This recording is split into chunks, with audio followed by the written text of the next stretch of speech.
আউযু বিল্লাহি মিনাশ শাইতানির রাজিম। বিসমিল্লাহির রহমানির রহিম। নিশ্চয়ই আল্লাহ তার সাথে অংশ স্থাপন করলে তাকে ক্ষমা করবেন না।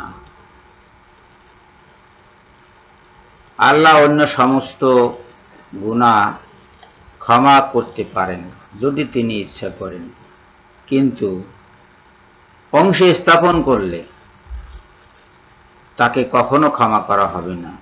মুশরিকদের ক্ষমা নাই। এই জিনিসটা সবাইকে লক্ষ্য রাখতে হবে। যারা মুশরিক, আল্লাহর সাথে শিরক রচনা করে, মহাপাপে জড়িয়ে মিথ্যা রচনা করে, আল্লাহ তাদেরকে কখনো ক্ষমা করবেন না, কোনো অবস্থায় ক্ষমা করবেন না।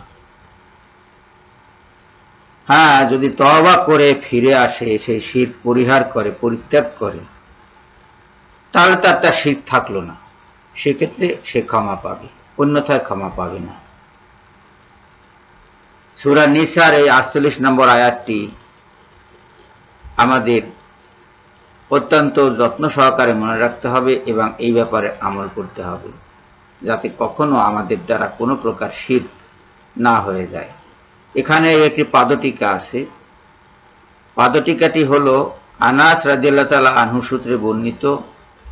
এখানে হাসরের দিন আল্লাহ পাক মুশরিককে জিজ্ঞেস করবে যে, আজ যদি তোমার কাছে দুনিয়ার সমস্ত ধন সম্পদ থাকে, তাহলে কি তুমি তা দিয়ে এই শাস্তি থেকে রেহাই পাওয়ার চেষ্টা করবে? সে বলবে হ্যাঁ। আল্লাহ পাক বলবেন যে, আমি এর চেয়ে অনেক কম জিনিস তোমার কাছে চেয়েছিলাম, অত্যন্ত কম জিনিস তোমার কাছে আমি চেয়েছিলাম। আমি চেয়েছিলাম যে তুমি আমার সাথে কারো শিরক করবে না, কিন্তু তুমি তা মানোনি, না মেনে তা করেছো। আজ তাই তুমি এই শাস্তি ভোগ করো। বুখারী শরীফ হাদিস নম্বর ৩৩৩৪।